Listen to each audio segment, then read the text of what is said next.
Have you ever looked at a painting and just felt calm?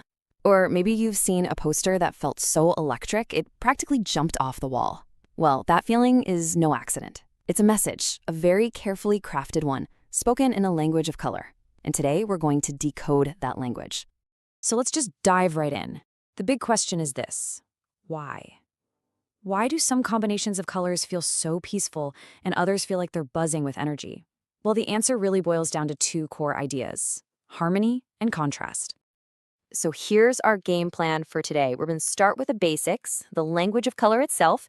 Then we'll explore those two main paths, harmony and contrast. After that, we'll take a quick peek at the history behind all this.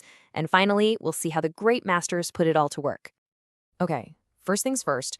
Before we can start building these powerful color schemes, we really need to get a handle on the fundamental building blocks. You know, it's kind of like learning the alphabet before you try to write a novel. The first building block is hue, and this one is the simplest of them all. Really, it's just the color's name, what we think of when we say red, green, or blue. It's the pure foundational identity of that color. Easy enough, right? Next up, we've got saturation. I like to think of this as the color's personality. Is it a loud, vibrant, pure energy color? That's high saturation. Or is it more muted, kind of subtle and closer to gray? Well, that's low saturation. It's all about intensity. And our final component is value. This is simply how light or dark a color is. So if you add white, you're raising the value, making what we call tints. If you add black, you're lowering the value, creating shades. This dimension is what gives color all its depth. So once you have your hue, saturation, and value figured out, you can start combining them. And this is where our two main characters really enter the story.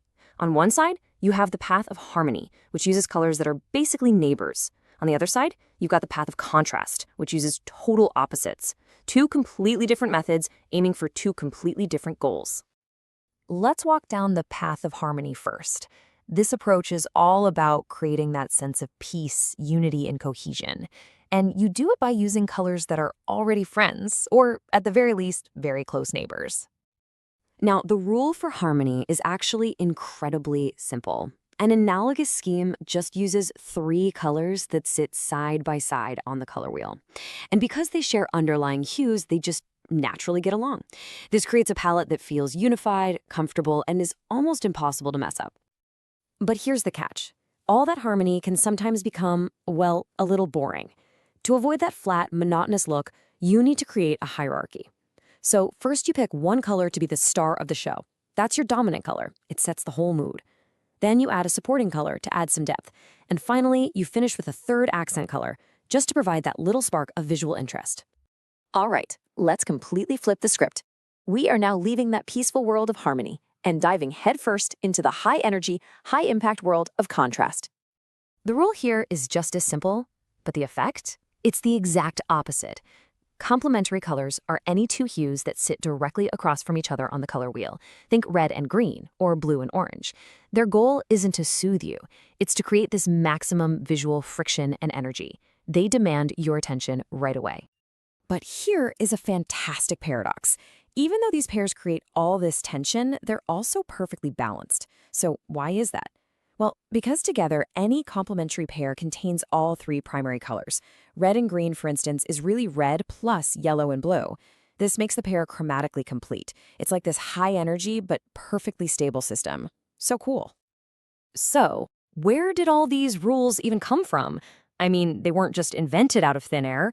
They're actually the result of centuries of philosophy and art and science, all trying to understand how we see and process the world around us. This slide really shows the whole journey. It started way back in antiquity with Aristotle, who just thought of color as something existing between light and dark.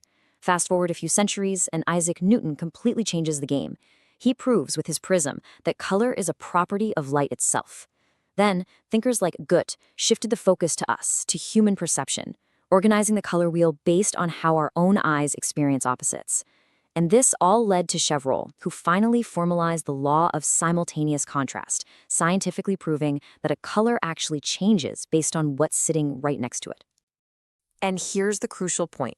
This isn't just some abstract theory. Master artists have been using these exact principles for centuries to control our emotions and guide our eyes. Let's take a look at how they actually put it into practice. Our first example is the one and only Claude Monet, a true master of harmony. His famous Water Lilies series is just a perfect case study in using analogous colors to create a very, very specific mood. Just look at the palette here. Monet leans so heavily into a cool, analogous scheme. We're talking blues, blue-greens, and greens. Because these colors are such close neighbors, the whole painting feels seamlessly blended and unified. And the result? It's an overwhelming feeling of peace and tranquility. You don't just see a pond, you feel its calmness. But harmony doesn't always have to mean calm.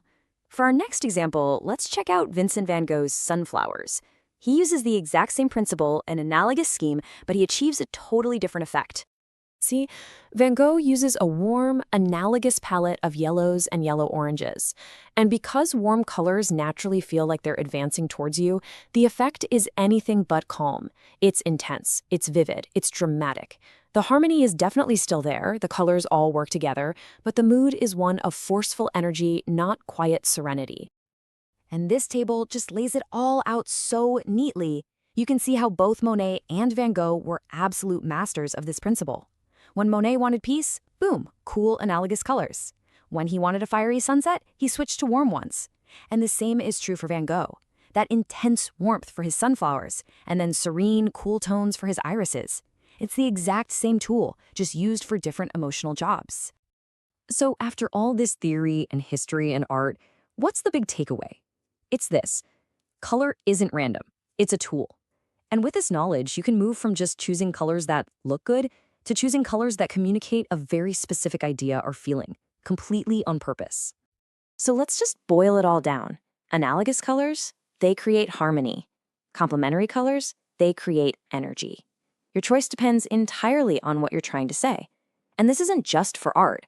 This is the foundation of branding, web design, fashion, literally everything you see. So I'll leave you with this question. Now that you understand the language of harmony and contrast, take a look at the world around you. Seriously, the clothes you're wearing, the apps on your phone, the ads you see on the street, what story are their colors trying to tell you?